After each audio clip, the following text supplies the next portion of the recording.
Unpopular opinion. Desktop's harder than IRLs, gang. Your kids can't read, can they? I'm sure your kids watch. Get away from me. You started talking to me, buddy. Get away from me. You get away from me. Yo, Jack Doherty really is like a piece of shit. You got motherfuckers talking about desktop streaming is dying. How is that even impossible?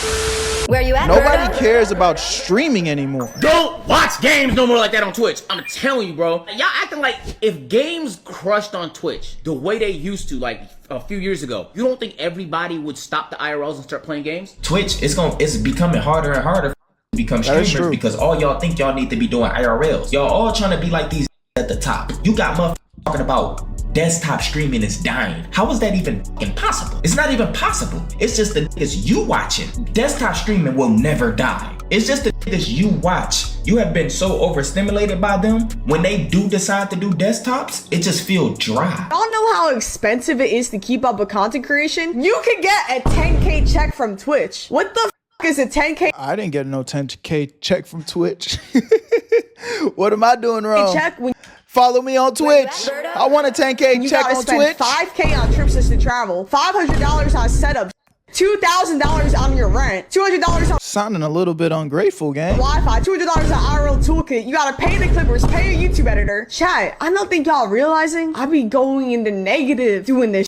Okay? Well, it looks like Cleopatra Omar has been correct. It looks like Ostradamus's prediction was right. Who's somebody else that can see into the future? It looks like Omar Baxter's vision came true. Just a couple years ago, streamers figured out that they could lift up from their desktop, stretch their legs, and go out into the real world. And to be honest with you, ever since that happened, the world went to hell. No, it wasn't Rudy Gobert who brought on the pandemic. It was those that were IRL streamers. That's a fact. But as the stakes raised more and more and the drama got bigger, greater, and louder, things became too much for content creators to handle. And I made a prediction last year that we would see a change in the space of content creation where people would actually be going back to their desktop where they could build a safe community and home for themselves. And we are seeing that in real time. If you are new to this, please make sure you hit that like and subscribe button. It goes the IRL explosion. I think one of the reasons why IRL content even took off is because, you know, I was joking a little bit earlier, but the pandemic helped bring people out of their homes and out of their lockdowns and out of the social separation era into the real world. People living in cities and states like New York that were on lockdown could live out their wildest dreams through content creators and streamers who gravitated to Atlanta, Georgia. It's funny because I feel like we're kind of working in the opposite. Like we are grinding the desktop streams right now so that we can make it to IRL, but everybody's reverting back. But that's gonna be kind of cool because it's like by the time we on our IRL shit, it's gonna we gonna be moving different because everybody probably gonna be back on their desktop shit. Cool. In order to see what is going on. And then content escalation. I actually tried being a streamer, but I quit after like 2 weeks. I mean, it's not easy, bro. It's not easy. And it's like, even for somebody like me that has an audience on YouTube, bringing them over to Twitch, it's not easy. So the streamer grind is difficult. It's a different type of grind, but I think it's worth it if you enjoy it. If you don't enjoy it, there's no point in doing it. Became a norm. It went from doing things like walking around, going to Taco Bell, hanging out on Miami Beach, all the way up to these big, huge events. Hell, even major labels and brand deals got involved in the mix. Now, I've noticed recently in the comment sections that people have been complimenting me on my sweaters, but it doesn't just stop there. You know, one piece can make a fit, but one piece can also ruin a fit.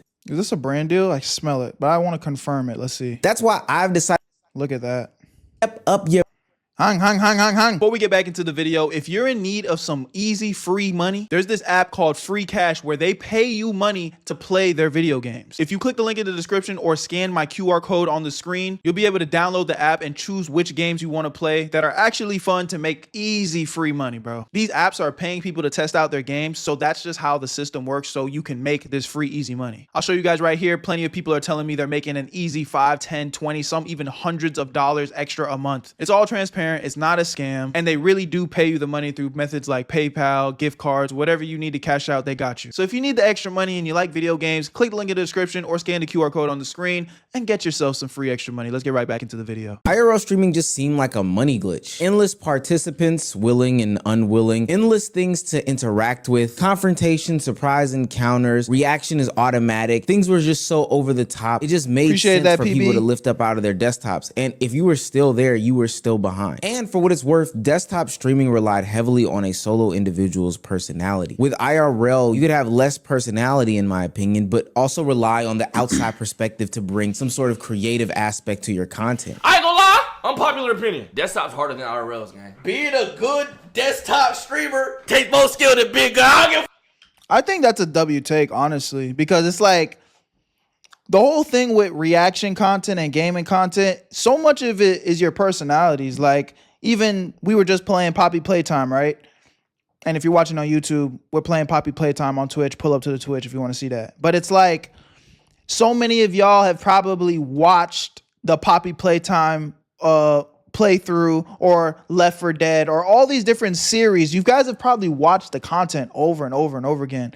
But what makes it different and exciting is the content creator. Like, oh, I want to see this creator play it. I want to see this creator take on this video. I want to see their reaction to X, Y, and Z. So that's why it's like, if you don't have personality for the shit, all y'all that's calling like reactions lazy or gaming content lazy, I mean, hey, you're entitled to that take. And I'll even go as far and say, like, yes, as far as content goes, it's not the most creative thing, but to sit here and have a personality and articulate yourself and be entertaining consistently on stream for hours on end. I'm in a stream right now. We've been live for an hour and 40 minutes. I lose my voice almost every stream. You might say, like, not everybody has the capability of doing that. So again, by no means am I trying to compare this to like a regular 9 to 5 or nothing. Like, y'all got it. This is not harder than a 9 to 5 or anything. I'm not like trying to like downplay, but what I am trying to say is like, this shit does take skills. Like, you don't just wake up and like, this is something when you really have to put your hours in, bro. I don't care, be mad. I don't give a yo, sit your out of this computer and entertain for hours. I don't give a that's more challenging than doing IRL. I don't give a you gonna be mad, you gonna be tight, I don't give a cry about it. I think a lot of people don't And that's not even talking about the edit. realize how random IRL. Some people watch me for my wisdom. Come on, man. Big brain Bert. I appreciate that. Yeah. Events are. Even before I cut the camera on, I felt like my life was an episode of Childish Gambino's show Atlanta, where if I went out of my house to do a simple errand, it took me on some adventure and some journey that ended up with me racing Michael Vick in the parking lot of a strip club. Yeah, that's not something that is fake. That is canonically accurate to the life of a young male Atlantean. With more and more people shifting to the IRL space, we saw a split. People wanted to stand out, so they did different things. You had one group of creators who went the extreme route. We're talking about the Claviculars, we're talking about the Jack Dohertys, the Ice Poseidons, the Dean the Greats. They went with fuck? Did that nigga have a Johnson on the side of his head? The extreme route. We're talking about the Claviculars, we're talking about the Jack Dohertys, the Ice Poseidons. What the hell is on the side of his face? See, this is the thing though, man. Like, be yourself, do what you do, but like some of these guys are actual cornballs. And what is on his neck? The fuck is that? Okay. Poseidons, the Dean the Greats. They went with rage bait. We got out of there, motherfuckers. Let's go. Watch your language. There's kids around here. I didn't say any curse words. What'd I say? Just watch your language. What'd I say? You got a stupid shirt on over there. Yeah. Your kids can't read, though. What are you talking about? Your kids can't read, can they? I'm sure your kids watch. Get away from me. You started talking to me, buddy. Get away from me. You get away from me. Watch. Yo, Jack Doherty really is like a piece of shit, bro.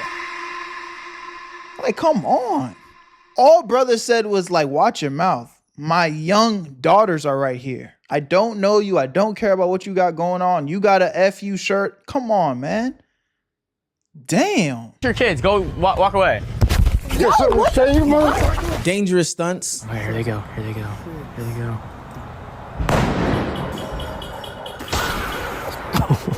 The hell? Hopefully someone clipped that shit. That was insane. Fuck, they're making their way back here. Oh, fuck. Shock value, public chaos, or even confrontation content. By far my favorite. Are you the guy that got slapped on video? I did, but I'll slap the shit out you, though. Oh, you were? We just seen this. I'm gonna show you the inside. This nigga deserved all that. I'll make you another clip. Don't do that. Seriously? Don't do that. Hang. Or you had the subsection of creators who wanted to put on a spectacle, a show. People that No, that is not DDG.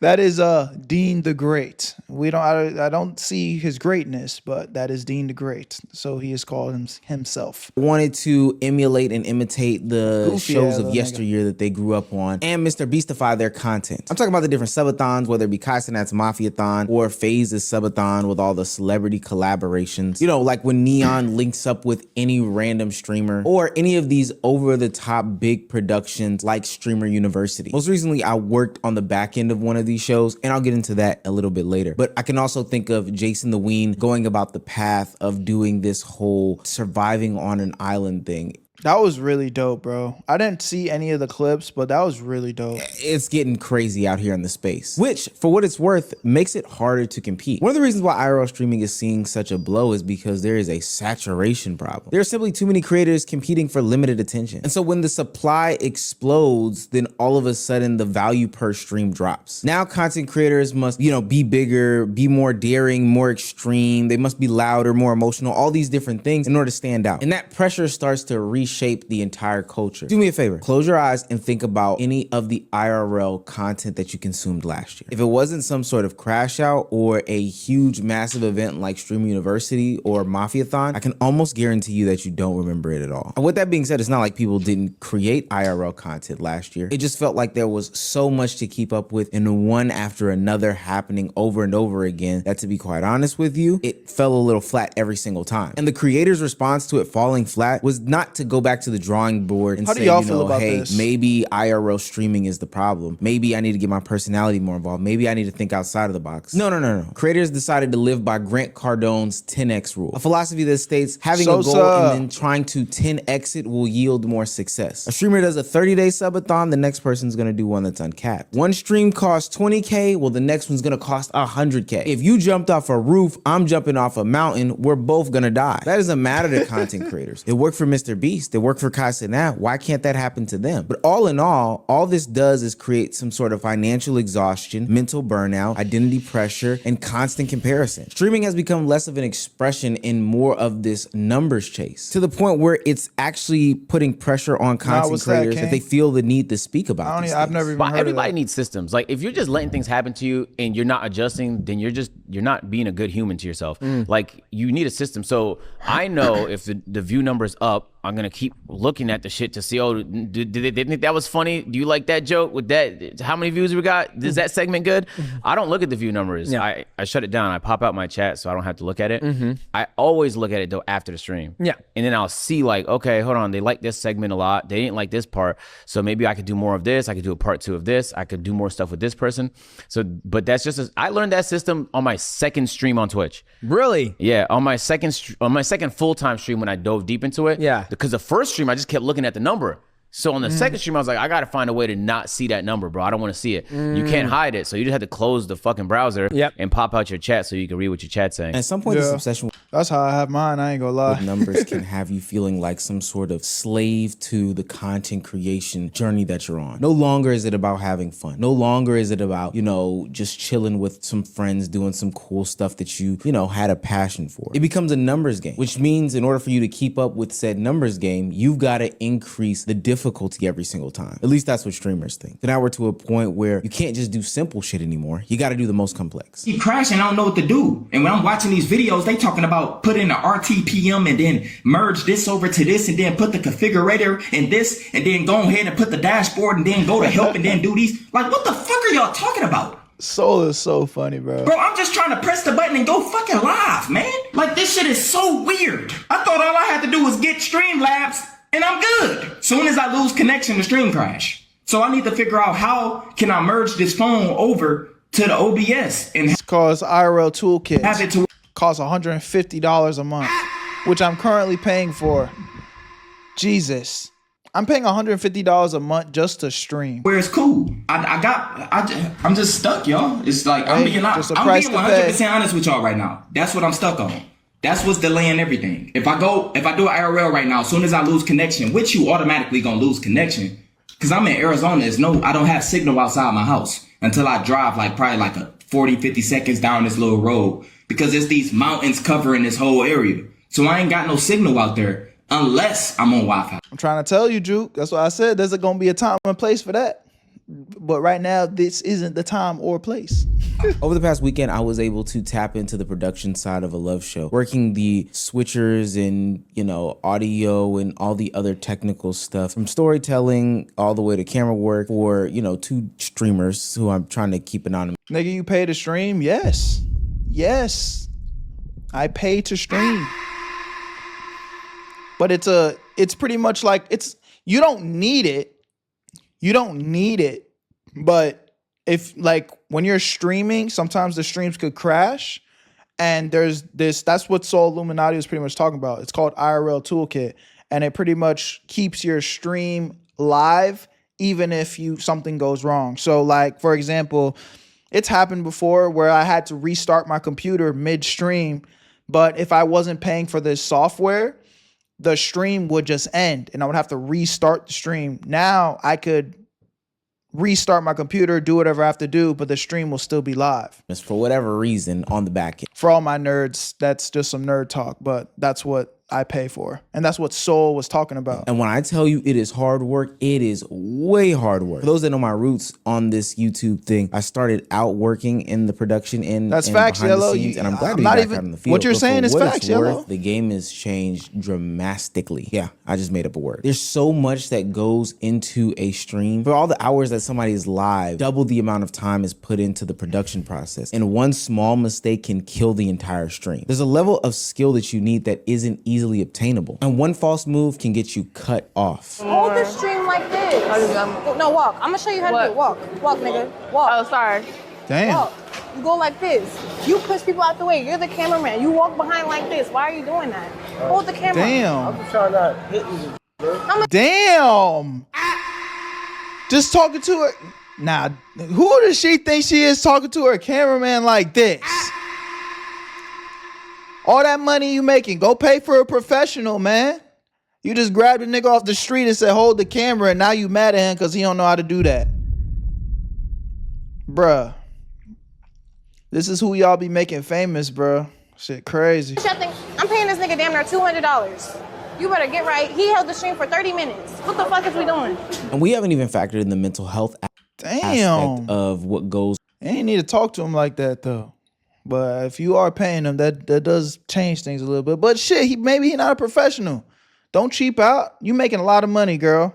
Go get a professional. On to these new IRL if you're gonna be streams. bitching and complaining Not only from a production standpoint and how taxing they can be when it comes to actually configuring these different things. Also something to say about the type of fans that you do start to gain when you get into the IRL streaming bag. I'm not gonna go deep into the conversation, but for whatever reason, I think that those IRL streamers garner a certain type of audience that is much different than those legacy acts that just stay behind the computer. I can think of Imaru getting stalked and ultimately assaulted at TwitchCon. I can think of Senna, Valkyrie, Pokimane, and Emily CC all getting accosted at a boardwalk. I can think of all the different stream snipers, from Jason the Ween when he just did his London stream, from Agent when he does his Arctic stream, from Lacey when he was trying to leave the house and got caught up. Not saying that nothing happens when you're not at home streaming, but I can confidently say that I feel like these things are exacerbated when you're out in the real world. People feel like they can relate to you more. Hey, I do see Agent 00 at this Publix that looks like it's the one by my house. Let me go wait at that Publix just to see if he comes through. Shit's creepy. And so now in 2026, we're seeing the people that we known and love, display our favorite events through a camera lens, do something a little bit different, but it's something the same at the same time. They're going back to their desktops. They're sitting at their computers and their chairs and they're making content. They're gaming, they're reacting, they're talking to chat, they're getting more involved with their Discord community. Why? Because it works. I think it's cheap. I think it's sustainable. I think it's community focused, meaning that they're getting tapped back into those that support them the most and not these fair weather people who have kind of picked up on them because they've become a spectacle. I think that one of the things that's most important is that it's sustainable. They can fire it up anytime that they want without bringing in a bunch of other people on these different controlling vibes with production and all this other stuff like that, blah. And most of all, it is authentic as hell. What it's worth being in those. And that's what I keep trying to tell y'all, bro. Like, ever since I have turned in my streamer mode on, this is the happiest I've ever been with content creation, through the ups and the downs, because I feel like, again, I miss I love the scripted and the, you know, high production stuff. Don't get me wrong. And there's going to be a time and place for that. I promise y'all on everything. I'm working hard. I'm saving my money. I'm doing everything that I possibly need to do to make sure that I can bring y'all some super dope, high quality content again in the, you know, in the form of streaming and bringing those worlds together.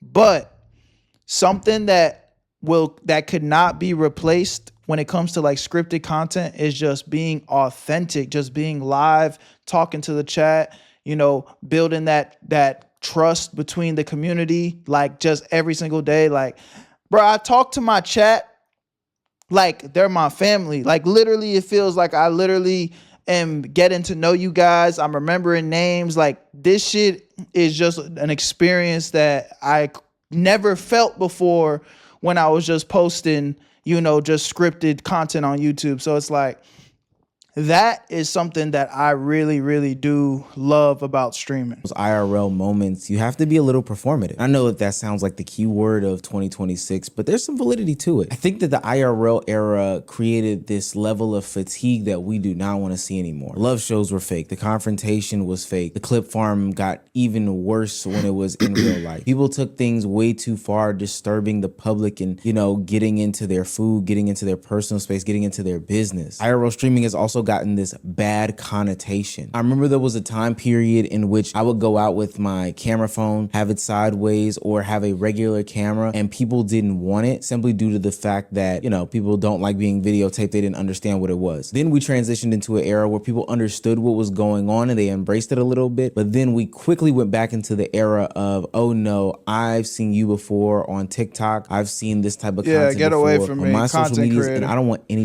Yeah, it's definitely got to the point now where like people start to look at you sideways again if you're a content creator, because just like, bro, are you gonna harass me? Are you like, I don't want any problems because of the Jack Dohertys of the world. Thing to do with you. IRL streaming is now the equivalent of a man saying that he has a podcast. You're already lumped in with some of the worst people in the world. And I also think that there's a level of safety that comes with sitting back home at the desktop. Now, don't get me wrong, swatting, doxing, harassment, those are dangerous things, and those things can come with, you know, being at home. But I think that that's totally different than the IRL stalking, people showing up at different homes, the fans tracking you in real time to your location, and the different break-ins based off of the parasocial obsession that is being created by you being outside. Just do what you want to do. It's that easy.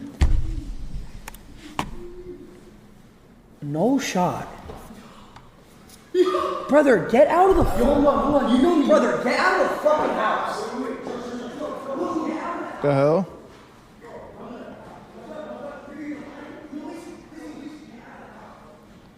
I also think it gives creators this mental break that they need from always having to appease people by collaborating with these other guests or doing things that they don't generally like to do, but because everybody's telling them that, hey, this is a good look or this is an opportunity that you can't miss, you've got to be here. Desktop streaming creates this environment in which you don't have to think about what'll give me the most viewership, but more so what'll appease the community that I rock with. Now, instead of forcing yourself to be at some award show because it's supposed to make you appear better to mainstream audiences, you can stay at home and watch your favorite Omizi video and react to it in real time. You can now find an identity, which I think is important for some of these young 20-something-year-olds, and you don't have to be inauthentic and robotic like Blackboy Max talks about. I be dealing with a lot of mental shit, bro. Maybe I need more friends, I don't know. I did lose my girl. I will say this, I'm gonna keep it a buck. Bro, my girl gang, that was my best friend. And that's a whole other topic for another day. But bro, like, that girl was my rock, man. And it's like, could it have worked out? Maybe. But it's just like, bro, doing all the things I'm trying to do just make, man, love impossible, bro. No cap. Never sell out. And I will never sell out. Right now, I'm on a path of getting my love back and feelings. I don't feel nothing, bro. I don't be happy to do shit. I've put this smile on. Some days I'll be happy, I'm not gonna lie, laughing, having a good time. It'd be short bursts though. I'll go right back to what.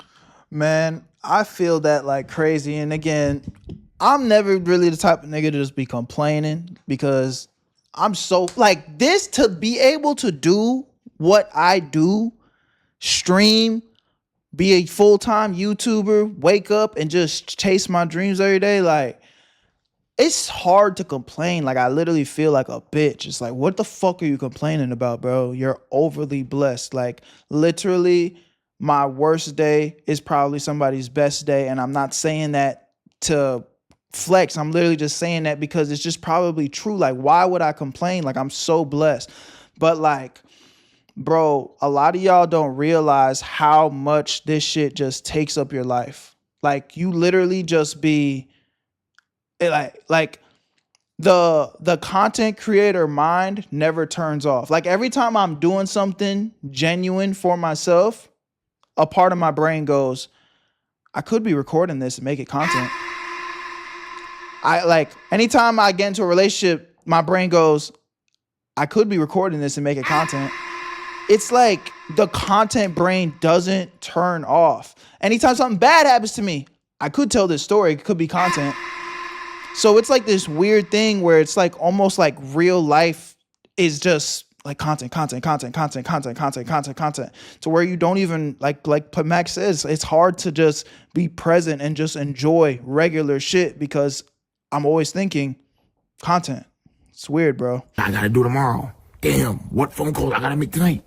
Oh, what paperwork I gotta sign? So where do I think streaming is heading in 2026? My predictions are usually right. So let me take this a little bit serious. I don't think that high profile, big broadcasty streams are just out of the way. I think those that have mastered it and will continue to replicate it when necessary. iShowSpeed is a perfect example of somebody who pulled something off like this. I think Jason the Ween did a fantastic job of this when he did his Deserted on an Island stream. Of course, Streamer University will probably come back around. That's if we get Kai Cenat back. And then as a way to kind of replace a vlog, I can see some streamers still doing stuff like this. But is it going to be this constant 24?